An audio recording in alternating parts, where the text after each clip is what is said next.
everyone, I'm the Renegade Statman and welcome to this very special edition of a 90s East Anglia football special. I'm joined by two players that in the 90s were considered to be young, hot prospects.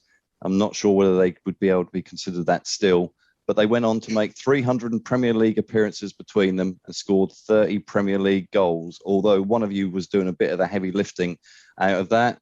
But we'll start in the yellow corner, a famous face to fans above, north of the border, with 204 appearances and 36 goals for Norwich City. Really pleased that you could come and join us, Darren. Welcome.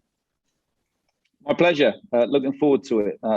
Having discussions with Kieron the other day about what we're going to chat about, I thought it would be quite easy to pick a team, but it's been probably a little bit more difficult than I thought it'd be, but no, enjoyable. Yeah, looking forward to that. Quick thoughts on Norwich City's plight after their however many relegations from the Premier League. Do we have to go there? Okay, look, it's a disappointing season. It's a disappointing season, of course it is. Look, I said right from probably 5, 6, 7 games into the season, it was going to be tough. Just the quality that was brought into the side this season, and that wasn't without trying. You know, they went out and recruited as best they could, but unfortunately, most of the players they brought in have fallen short for one reason or another. I think there was a lot of youngsters come in, a lot of foreign lads come in at the same time, and it's so difficult to get a group of 7 or 8 youngsters from foreign climes to hit the ground running in the Premier League, the hardest league in the world. So I think there was a little bit of inevitability about it from quite early. They sort of had a couple of spells under Dean Smith where they felt as if they might trouble a little bit further up the table, but I think it was I don't want to say well deserved, but it was inevitable. It was going to happen, and it's disappointing. But we're experts at trying to rebound quite quickly, and that's what we're looking to do again. Good stuff. And a quick word on your time at Leiston. I think you finished 6th or 7th last season. And what's your hopes for next season's campaign? Yeah, we finished 7th. I think it was about 4 or 5 points just outside the playoffs, and we're in and out the playoffs a couple of times during the season. So it's decent. We had a tough start when we came in. We lost a lot of players before we took over, and we were bottom of the league. COVID sort of curtailed that season, which did us a favour. We then managed to sign 6 or 7 players and finish up 7th this year, just outside the playoffs. And we're already looking to recruit again this summer to go again, and hopefully next season, at least the playoffs. We're looking to sign some really good players, actually from north and south of the border. And I mean the Suffolk-Norfolk border, to try and help us to push in to get into step 2, which are then, you're only a couple of leagues off Football League then. Well, out of the 2 teams that you just spoke about, I wish Leiston the best of luck next season. Moving into the blue corner, weighing in at 9 stone and 2 pounds, I think you probably were back in 1996. 117 appearances and 12 goals for Town. Last time we spoke, Kieron, you just left the club and you caused a bit of a furore on Twitter and social media by wearing a footballer's jersey to a football game, which was a bit of a shock. So how are you? Talking of jerseys, just before we came on air, I was talking about Darren's top, lovely yellow top to represent Norwich.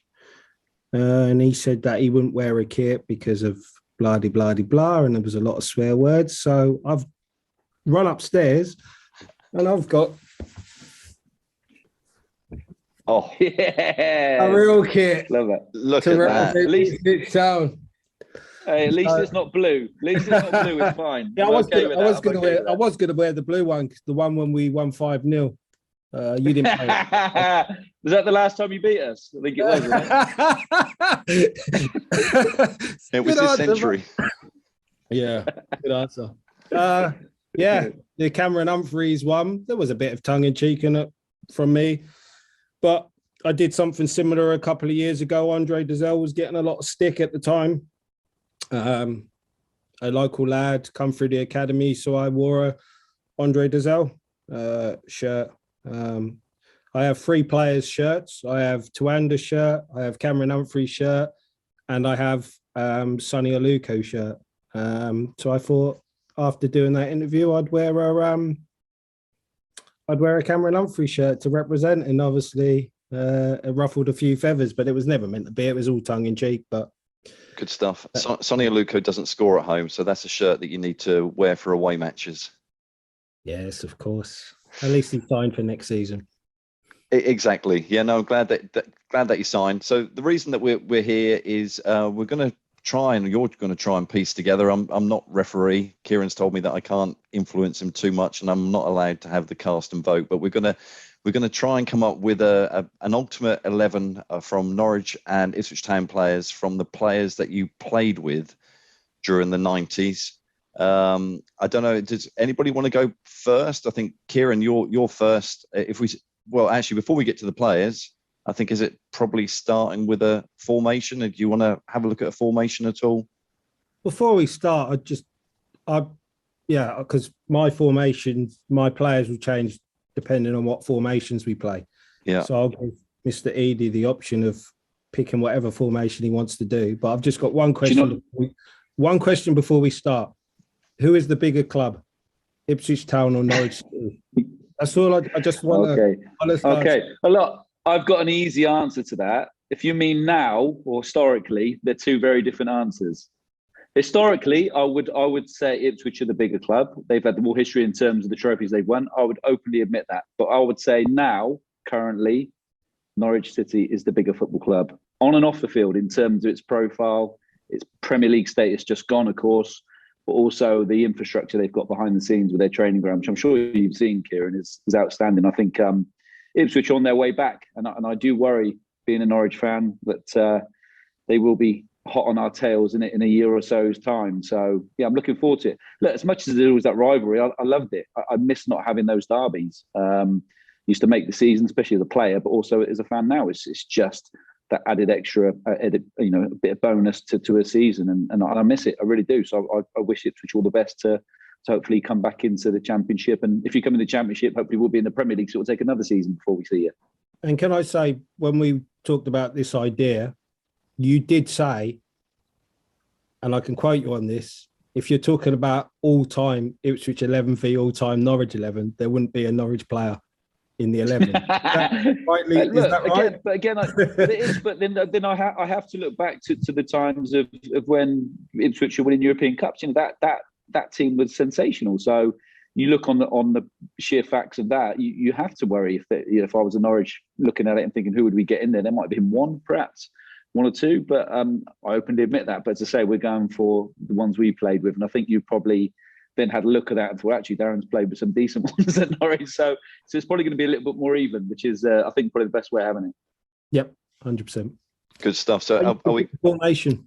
You can pick the formation. Oh yeah, formation. So I was again. I thought I'd pick a team. And actually, this could be a 4-4-2 or it could be a 4-3-3. So for a formation wise, it doesn't matter to me. I can go with either. I've set it up on my pad here. I've got as a 4-3-3, but I could go 4-4-2. Depends how we're getting on. I'll do the same then. I'll do the same. Good stuff. Should we start with you, Kieron, with the keeper? Well, I've only played for one goalkeeper at Ipswich in my time. How many appearances did you say? Well, 117, but I don't want to correct you, but 112 of them. You did play with Aaron Lee Barrett and sadly departed Martin Fulop when you returned in 2010, 11 or 12, but obviously they're outside of the 90s. And yeah, in your time at Ipswich and your first spell, every game that you played, Richard Wright was the keeper. And when you were injured, Craig Forrest came in, and Craig Forrest got a lot of games, I reckon. There you go. So you're putting Richard Wright on the table as the player that you'd want. He obviously went on to play for England, made a number of Premier League appearances. Darren had obviously trained and played alongside him in the under 21s for England. He knows how good Richard Wright was. I think that he underachieved in his career because when he was 17, 18, he was coming through. I thought he was going to go on to get at least over 50 caps for England. He was that good. He was that promising. You talk about keepers with their distribution today. His kicking was incredible. The amount of points he saved with his shot stopping as well. I think that's a no-brainer that he's going to make this team.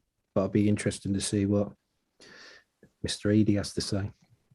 Well, I think you know who I'm going to pick, and it's someone who probably Ipswich fans admire quite a lot as well. Is Brian Gunn for obvious reasons. The air kick back in the day down at Portman Road. But look, Gunny he was not only a fantastic keeper and a Scottish international and did really well, but for me he was kind of a mentor on the pitch as well as a youngster coming through. Different with Richard Wright and yourself, Kieron. You sort of grew up together and come through the academy together and seen that growth. Whereas Gunny was that mentor to me when I first got into the Norwich team and kind of took me under his wing. And he was a brilliant goalkeeper, but he was really good with his feet as well. We trained in five-a-sides. We trained on the pitch, never playing goal. He was that good with his feet as well. So I think this one is quite a close one. But if you're comparing England to Scotland, being an Englishman, there's only one winner. So as much as I'd love to see Gunny in that starting 11, Richard Wright, for me, anybody who plays for England almost gets an automatic pass into the team because England for me is the pinnacle of anybody's achievements for anybody in the UK, and Richard Wright did that. And like you said, should have probably got more caps and should have gone on to bigger and better things. But it's close. But I have to concede on this one. I think Richard Wright is probably the one that should go in. Gunny better than Mr. Marshall, was he? In goal at Norwich? Yeah, he was. Marsh was under 21s as well. Yeah, and Marsh came down to Ipswich for a while, as you know, so he played for both clubs. Marsh was probably one of the best shot stoppers I've ever seen in terms of penalties and club, but as you probably witnessed, Kieron, not the best with his feet at times. And I think that's one thing that let him down. And actually, when Marsh was coming through as a youngster, the back rule pass then changed, so he couldn't pick it up. So that he had something he had to deal with as he was coming through his youth system. So, and unfortunately for Marsh, that was probably the biggest thing he struggled on. Fantastic goalkeeper, but the one thing that let him down at times was he couldn't keep it on the pitch. But that's that. As a goalkeeper, he was great. As I say, that played for both clubs. But for me, Gunny was better, and just Gunny as a character as well as a charismatic person on the pitch, and was part of that Norwich team that beat Bayern Munich in Munich Stadium. And yeah, as I said, it was a massive mentor to me on and off the pitch. Always took a few quid off me in the card school, showed no mercy to the young lads. But yeah, I have to agree. Anybody who plays for England probably just gets the nod. There's no probably about it. All right, he does get the nod. That's okay. That's 1-0. I'll take that. Yeah, we'll take that. No, we won't take that. You'll take that. I'm remaining impartial, and a number of Scottish viewers have just switched off. I was a bit worried that you were going to say Andy Marshall, but to be fair, he was a brave person to come across the border, and obviously went back and played and got lots of stick. But yeah, I'm sure Wright. Darren will have a midfielder who kind of did that. Maybe in his team. He knows. Maybe. He knows it's coming. He knows it's coming. Yeah, it could be controversial, that one. So where do you want to go, Kieron? Want to go for right back? Darren can pick his right back, yeah. Right back. Well, I think I know who you're going to pick anyway. And I hated playing against him because he was a decent player, to get me wrong, but he was horrible, if you excuse my French. He was horrible to play against. I think that's who you're probably going to pick. But for me, I personally think the person I'm going to pick was the complete right back. He was almost the right back of modern days, but playing back then. He could play as a wing back, he could play as a central defender, he could play as an out-and-out right back. And I'm going for Ian Calverhouse. He was just he was the quietest man off the pitch as well. I used to clean his boots as an apprenticeship when I was coming through. But on the pitch, he was just always in the right place at the right time. Bit of a silent assassin, but was just Mr. Reliable week in, week out. It's one of those players that he gave you an 8 or 9 out of 10 every single week. And from a right back, that's what you want, that consistency. Your fullbacks, you want to be able to do that. He was an out and out defender first and foremost, but he did like to get forward as well. So Ian Calverhouse for me was my right back, and again he was part of that team that beat Munich and had the run in the European Cup. So for me, it's Ian Calverhouse. For me, I might shock you here. I think you think I'm going to go for Tarico at right back. Tarico does make my team, but he's not going to make my team at right back. And that was because I had to fit this player into my 11. Again, you talked about Brian Gunn being a mentor to you. He was a fantastic mentor for me. Especially in my first season. I did end up playing right back, and he played in front of me, and that's Mickey Stockwell. Mickey Stockwell he's a bit like me. He played in every single position for Ipswich Town. He played up front, scored goals, he played centre midfield. So I have gone for Mickey Stockwell at right back. I had a testimonial at Ipswich. He's in the Ipswich Town Hall of Fame. Calverhouse is a great shout. And the European campaign does give him a bit more clout, but that's a tough one, that one. Because it is. Well, it is. It's also saying Calverhouse was first and foremost, he was all about defend first and then with a bit of attacking. But fullbacks today are all about attacking, really, defending thing. But cool. But remember, we're talking about the 90s. We're not talking about today. Yeah. We're talking about the teams. But look, it's one of those ones actually where I think there is going to be throughout this players where actually it's probably level and it's not much difference between the two. So I have to pick one out of those two. I think is really difficult. It's really difficult thing to do. So we really should have a referee. And I know the stat man says he doesn't want to be, but I think we're going to need someone to probably step in at some point. Of course, yeah. To give their views. Got to take your Ipswich biased head off. I'm gonna take it off, and just for the interest of this competition, I think that we will give it to Ian Calverhouse, and we'll take it at 1-1. We can't have an early 2-0 lead because some people turn off. That's, and say you can't have that as a reason. That's a shambles. It is an absolute cop out. He'll get abused on Twitter now. Mickey Stockwell made over 600 appearances for Ipswich over a long period of time. He was a dependable player, Mr. 110%, like you say, scored in lots of positions and stuff like that. You know what I'll do? Actually, we'll go to left back. I'm just going to stick on to my. I'm going to stick onto my phone. Who's the best right back? Mickey Stockwell or Ian Calverhouse, and I'll leave it for 10 minutes, and then I'll update you on who's yeah, but you're going to have all Ipswich fans following you, aren't you? It's going to be an easy one for them to pick, isn't it? Of course it is. It's stupid. You can't have that one. Right. I'm going to be completely honest, and we'll go with Ian Calverhouse just purely for the drama of where this goes, because we might have 5 or 6 people. It's really difficult for me. All right. Okay. My 11 would be Wright, Stockwell, Clapham, Dyer, blah, blah, blah, blah. So the interest of... But look, I could say that with the Norwich players, and Kieron could say about the Ipswich players, but I think, I'm open enough to say if I think someone's a better player than the person like I've suggested. I'll be quite honest. My centre-halves, I'm not sure about. And that's why I've struggled. The biggest, my whole team, my central defenders have been the biggest one for me to pick, the most difficult ones for me to pick. But anyway, it's down to you. In Calverhouse. I'll give you Calverhouse. I will give you Calverhouse. Only because all right. Also, and that's no disrespect to Mick Stockwell, but I played with Mick Stockwell towards the end of his career. I didn't play with Mick Stockwell at his absolute peak. Well, his prime, should I say?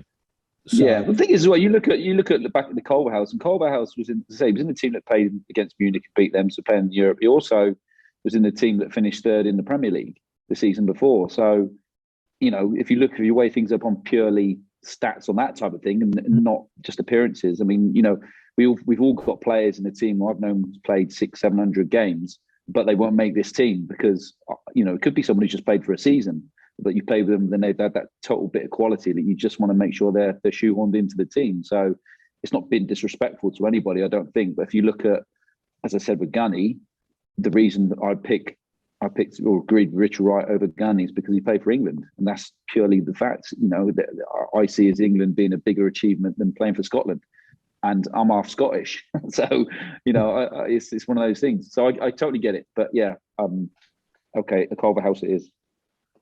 Left back, ideally when I was going through the team, I had Clapham left back and Tarico right back, and Clapham was incredible in the season I played for him at Ipswich. He won Supporters Player of the Year. But I had to get Mick Stockwell in the team. So between Tarico and Clapham, it was Tarico. He's not only a club legend, he's also an icon of the club. Like people like Martin Roos are icons, and maybe not legends like the 70s, 80s team, but I think that Tarico is a legend and an icon, and it just speaks to him as a player. You said it. He was he trained like that. He used to nip you in training, and what the fuck are you doing? He was very sharp. Your teammate, he used to nip you in training. He was just horrible. He was very good with the ball, very good with the ball. So that couple of seasons when he played with Paul Mason, and I was lucky enough to play in front of him a few times. He'd give you the ball at the right time, the right way to pass. He'd score goals from fullback. He went on to Tottenham, played over 100 games for Tottenham. Tarico's my left back, 100%. Okay. For me, is actually someone who's had the other passage. They came from Tottenham to Norwich, and it's Mark Bowen. So Mark Bowen was a Welsh international, played hundreds of games for Norwich. You talk about the modern day fullback playing the way we did back then. He was one of those. He scored so many goals from the left back position because his timings of his runs. Obviously, he went on to manage and still within management and stuff and coaching now. But Mark Bowen for me was the consummate left back. Again, he was a defender first and foremost, but he could score goals. He probably wasn't as horrible. Well, he wasn't as horrible as Tarico. He certainly wasn't. But I think Mark Bowen was a sensational player. And again, he was part of that squad that finished third in the Premier League, and was a big part of that for many years. Grumpy as fuck off the pitch. Just so honestly, it was horrible. Just to like the moaniest, grumpiest bloke you'd ever meet in your life. But sometimes they're the ones that make the best players on the pitch. And he was like that. But he was a fantastic player. Obviously played in the same Welsh team as Mark Hughes and stuff as well. So he's got good pedigree. And do you know, and this is one of those ones I think, I know what you're saying in terms of iconic. Taffy wasn't probably an icon for Norwich in terms of his name, because people also look at Adam Drury in that sort of sense. Mm-hmm. But actually, for me, Mark Bowen was probably a better out-and-out player than Adam Drury was, because he played. They're very different type of players as well. Adam Drury basically defended for Huckabee. Essentially, that's what he did. He had to do with defending for Hucks. But for me, it's Mark Bowen is my left back. So, what do you think of that, stat man? Maurizio Tarico was one of my favourite players. Everything that you said, that he was niggly and stuff, was everything that we loved about him as a player. I was lucky enough to interview him after he scored against you on a Friday night in April, 97, I think. And he phoned me up the next morning. Tarico did, and it was the days when you didn't have a mobile phone, so you had to go and get the phone. And I picked it up, and there was like, "Hello, this is Maurizio. Did you want to do an interview for the supporters club?" Which was a bit odd. And suddenly I soon found myself around his house, and he really hated Norwich. That's what I would say. He said, I play like I think a fan would want me to play. And I think that's what I recognise. So it's really difficult for me. When I look down the list of players that had played with you at Norwich, Mark Bowen did stand out. But for me, I guess the question is, and I didn't know who you were going to come up with, so I don't know the stats for everybody, but I know that Tarico definitely scored in an East Anglian derby back in '97 during the time, but I don't know whether. I think for me, if I look back on, I often get asked who is the most difficult right backs you played against, and he was one of them. He was, because he was a great player, but he was just horrible. And for any player who's got pace and technical ability, he would make sure he did his best to eliminate that, and then by hook or by crook, whichever means it took. And back in the 90s when I had the curly curtains, he would be pulling your hair and just all sorts of stuff. He was just horrible, and he'd be spitting, and he'd be like pinching you, and you just think, it was just horrible. So I think, look, if I'm gonna, I think if I always remember the right back as being like that, I think that says a lot, probably. So I would probably agree that Maurizio Tarico, although I see him as a right back and not a left back, I would give you Tarico. 100%. That was. I was arguing till I would have argued to anywhere with that one. He's just, like I said, if you played with him, obviously you played with. If you would have played with him, he would have been you would have just had the ball at the right time, the right way. So he would have been incredible for you. I agree with you with Mr. Bowen as a grumpy old man, because obviously I was at QPR when Mark Hughes came in and he brought him in. He's still grumpy as hell. Oh, I thought he might change in his old age. No. So, yeah. This is far harder than I thought it was going to be. I'm trying to, be impartial, but yeah, I think Tarico is. But what we'll do, back as they did in the mid-90s, I think there were only 3 substitutes allowed, and it will be up to you to decide out of the players that didn't make the team whether we go for a keeper on the bench, would be Brian Gunn, or 3 outfield players. So I'm making a list for those. Outfield players, sack the keepers off. Yeah, we didn't. Sorry, Brian. We didn't have sub goalies in the 90s, did we? Nobody bothered. Well, we had Lee. Do you remember Lee Bracey? Yeah, sat on the bench for probably 100 odd times and never came on, but was quite good at a supporters club quiz. So he did add some value to the club whilst he was here. But yeah, tricky. But I remember Gunny going off in a game against Sheffield United and Rob Newman playing the goal because we didn't have a sub goalie. So a lot of the times you wouldn't just have Holland went players. Into goal as well for us. Yeah, so we're not having any. We're having none of those. No, none of them on the bench. No goalkeepers. All outfield players. The goalkeepers union are turning off now. So we'll move to your 2 centre halves and reveal one at a time if you like, or go for both, and we'll discuss the 4. Look, for me, this, as I said, this was the most difficult. Maybe it's because I'm an attacker. I probably don't see the value in central defenders. So if you look back in history of Ipswich, like I said to Kieron before, Butcher, and that just stands out miles. He's going to beat anyone. So I was trying to, in terms of who I played with, their background and where they played, and other clubs they played for as well. So for me, it was really difficult. And I always try to look at the highest level as well. So if they played in the Premier League, if they played for their country. So there was a couple for me that I wasn't quite sure about, and I'm still not sure. I sort of toyed with about 4. So Rob Newman was one, because Rob was the captain against in Milan when we played in Milan. But he had his issues. He didn't have no pace. Great on the ball, great in the air, but he was a typical sort of old school centre half. Good distribution, but one thing he lacked was a little bit of pace. The other one I thought about was Malky Mackay, but Malky Mackay again lacked a bit of pace, but was great in the air, really physical, proper old school defender, edit, kick it, whatever you need him to do, leader on and off the pitch. But the 2 I kind of went for were probably just my opinions of central defenders that I saw a little bit of class in and where they came from as well. So one I went for was Matt Jackson. Played with Matt Jackson, obviously came from Everton to us. A very kind of just lovely player to watch on the ball as well. He wasn't a big physical central defender. He was just really good at reading the game, getting himself in the right positions. His distribution was great. So for me, Matt Jackson was one of my central defenders. But I find it difficult to talk about central defenders because it's almost like I have no interest in them. That sounds terrible.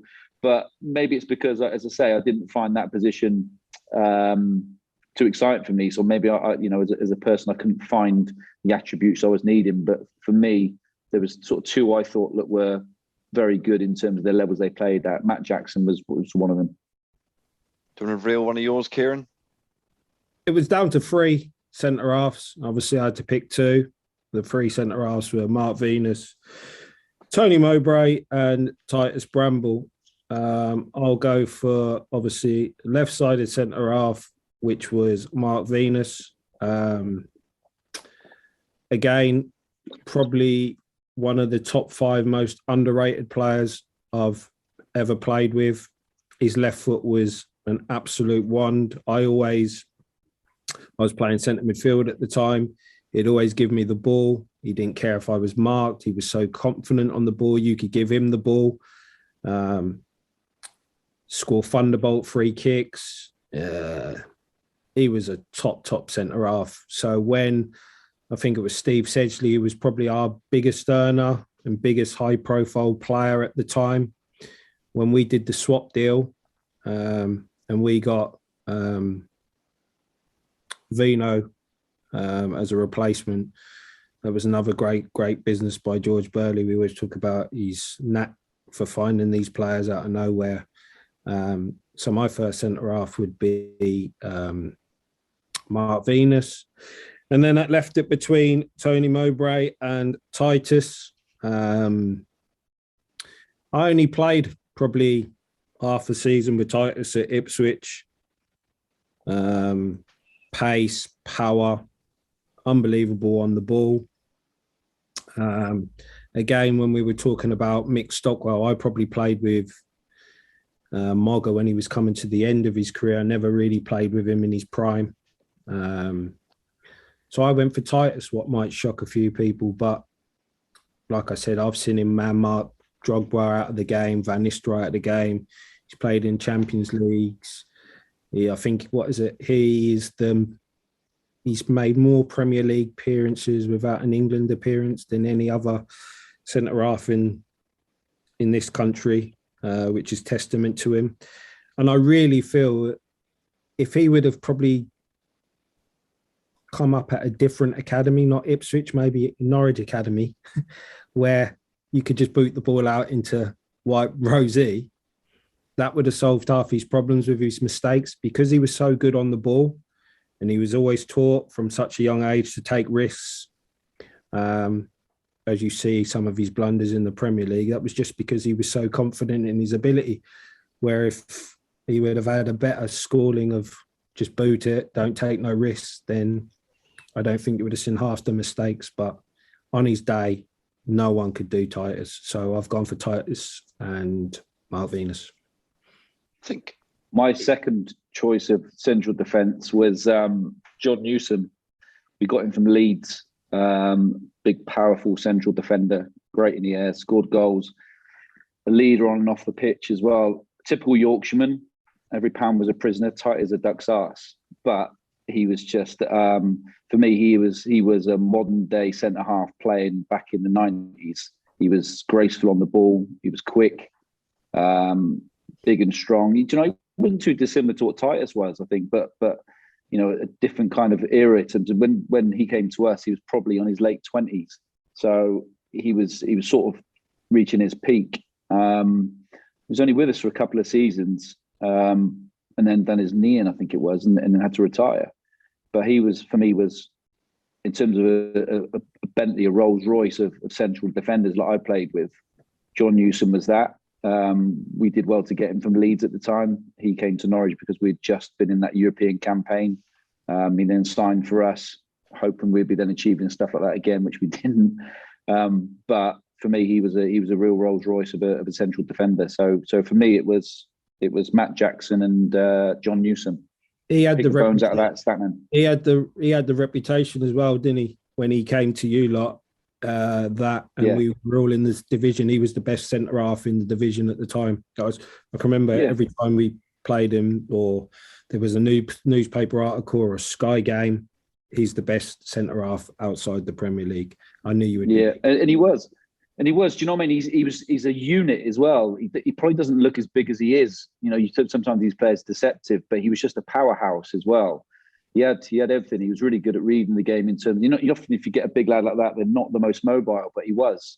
He had everything for me. So like you said, he was well regarded before he even came to us. So we were quite surprised when he did. Chose him. We're still in the Premier League. The first time he came, the first season he came, and then we got relegated that season. But he was, for me, probably the best central defender I've played with at club. And because I've played with a few. To be fair, Leicester were absolute monsters. But John Newsom is probably the most, I'd say, complete central defender that I played with. I've stuck down Mark Venus and John Newsom. If you want to disagree, kind of ruling out Titus a little bit, because you didn't play with him that much. I thought maybe you might have gone for Mogger over Titus, and I just had a look. Titus made 292 appearances, which was about Premier League appearances, which was about 10 less than the two of you put together. So his career obviously went on and did well. But I think for this, John Newsom was a name that stood out for me. So you've got your you've got Richard Wright in goal and reading across from right back, Ian Calverhouse, John Newsom, Mark Venus, Maurizio Tirico. So very left-sided Ipswich and right-sided Norwich City at the moment. But now I think we're going to move into perhaps the more difficult, and certainly for you, Darren. Now it gets excited. Yes, right. Do we care? Now We care about attackers. I don't care about defenders. I don't care. I picked them in 2 minutes. The defenders, the attackers was much more difficult. But I'll let. So are you going to do a three in midfield? Are you going to go for your two at once? How are you going to start this, Kieron? What do you want to do? Yeah. So basically, I will. It is a 4-4-2 or 4-3-3. So one of my strikers will drop off into a. Okay. Yeah. So, same as me then. So my two centre midfielders. Yep. Go on in. Are pretty self-explanatory. Matt Holland and Jim Magilton. Jim Magilton is the best player I've ever played with at Ipswich at the time.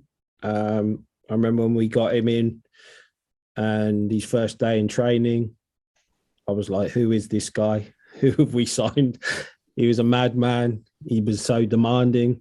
He hated it because he was a winner and it always used to be old v young, and he was in the Oldens team and us youngsters used to batter them all the time and he didn't like it.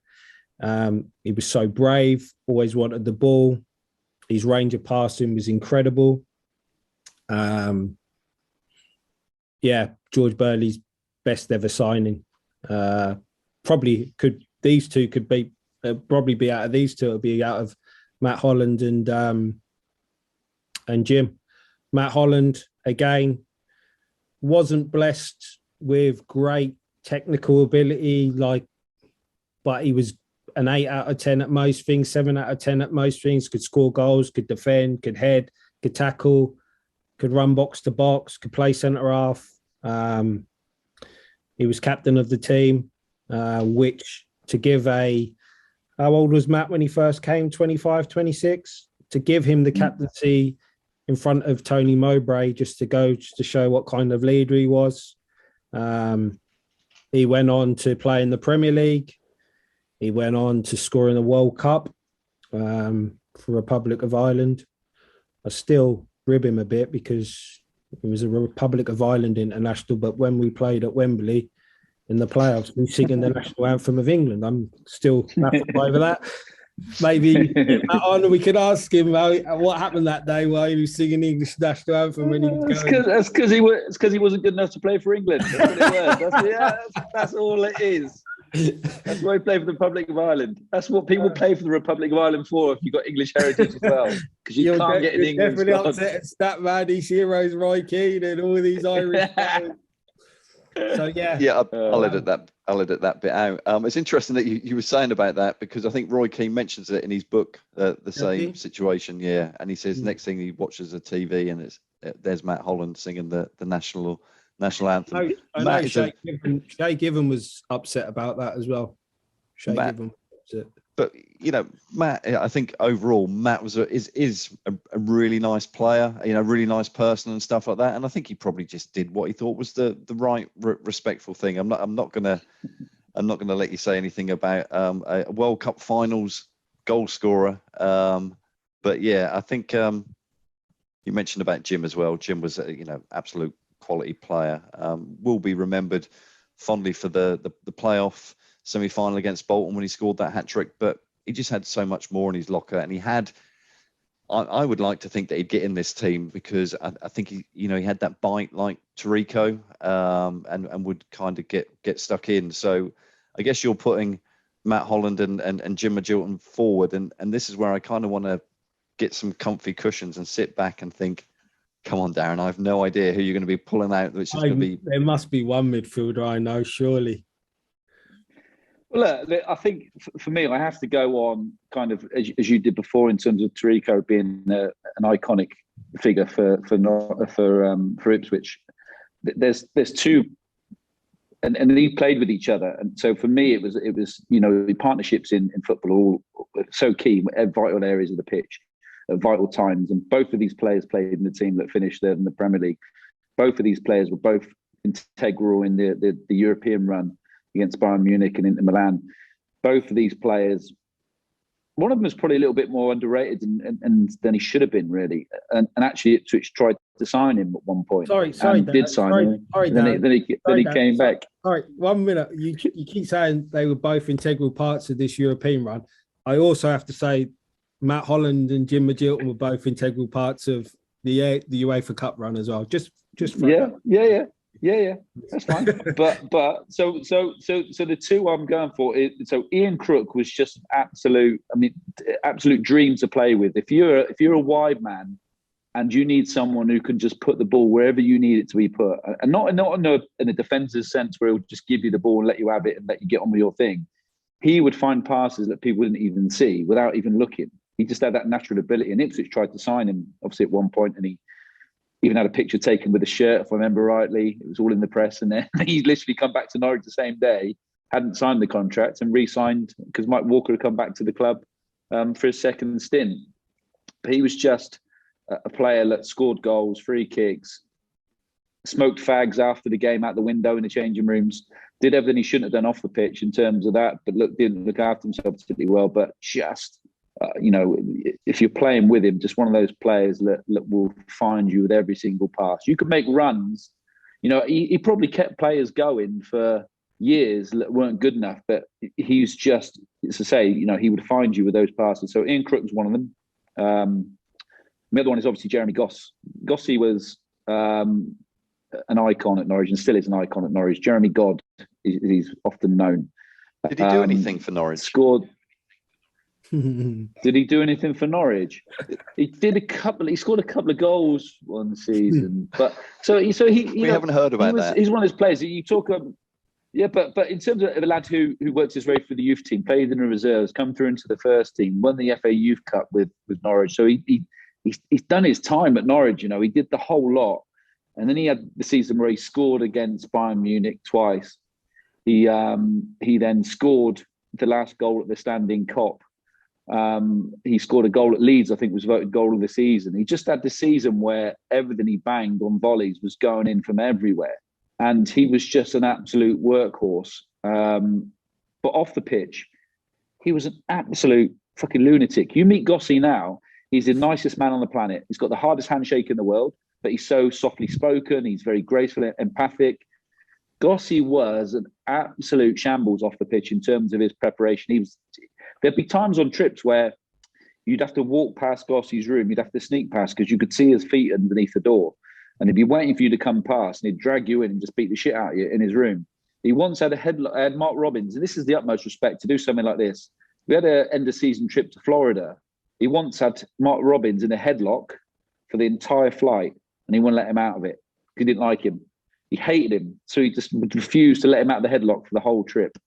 He also, what else has he done? He was also sick on Gary Megson's feet when Gary Megson took over as manager for a bit, and he told Gossy what he didn't like about him.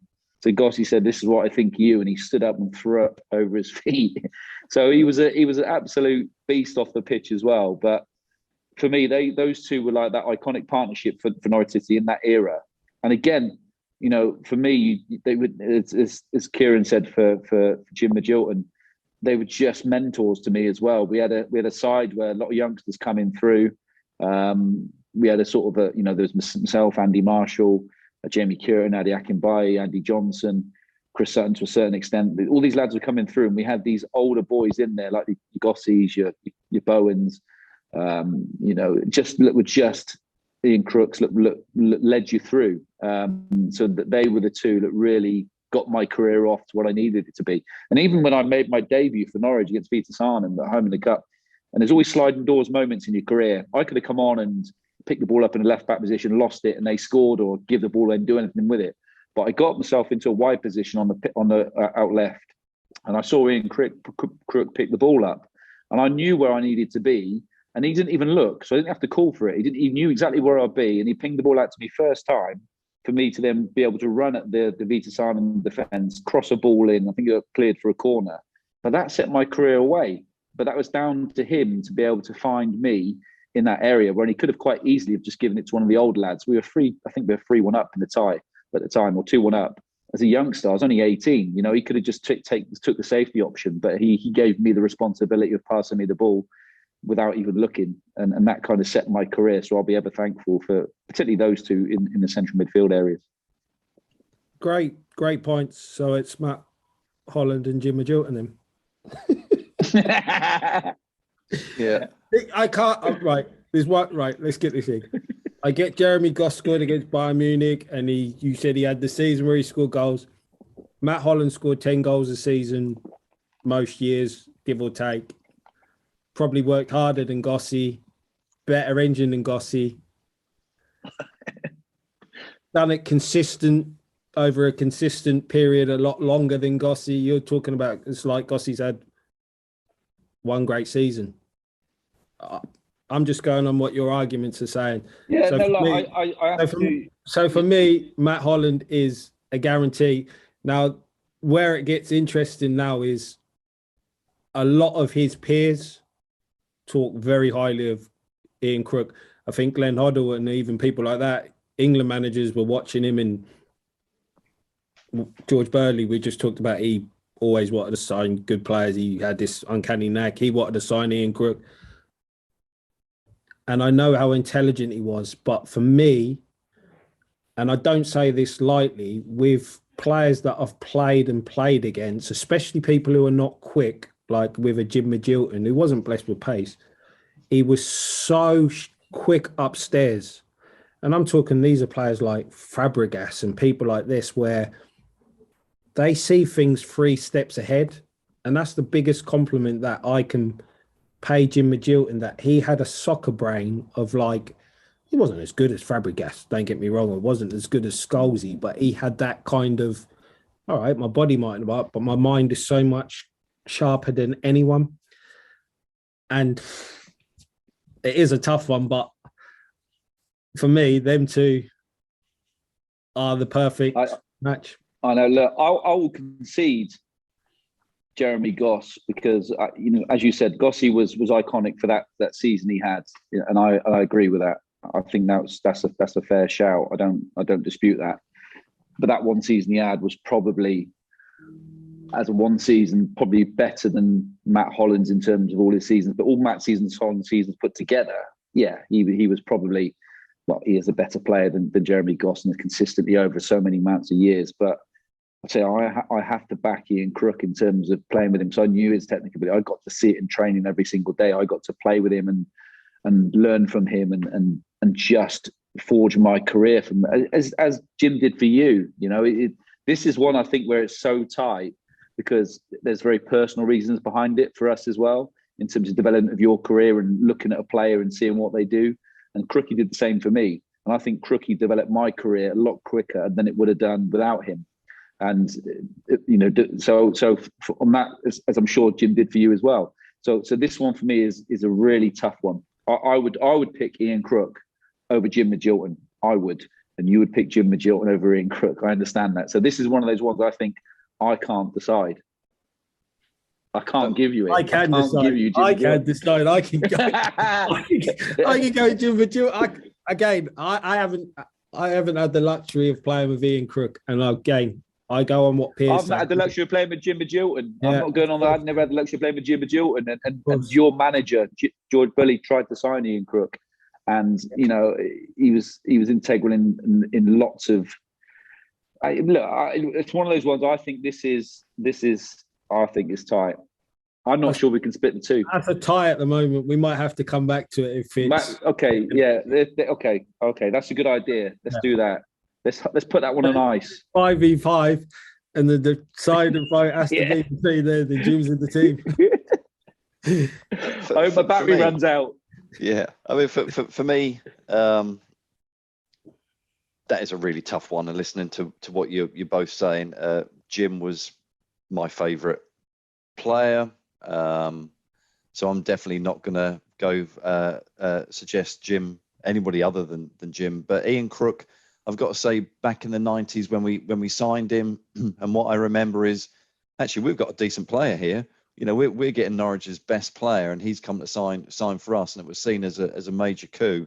And then obviously Mike Walker came and he disappeared off. And So I do remember at the time the Town fan base was really, really excited to get Ian Crook, but by the fact that he changed his mind, and there's a little bit of a worry here, Darren. You know, if we put him in, the team, is he going to commit, or is he just going to disappear off somewhere else? And that's the issue I've got.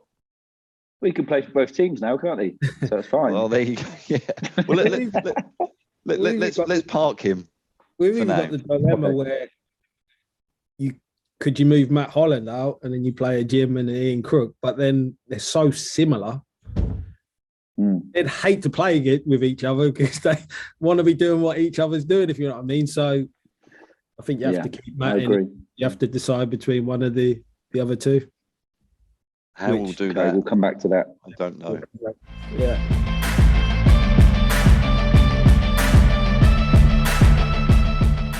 Well, which side do you put yourself, Kieron? I'll put myself on the right. The dreaded right. Left, all right.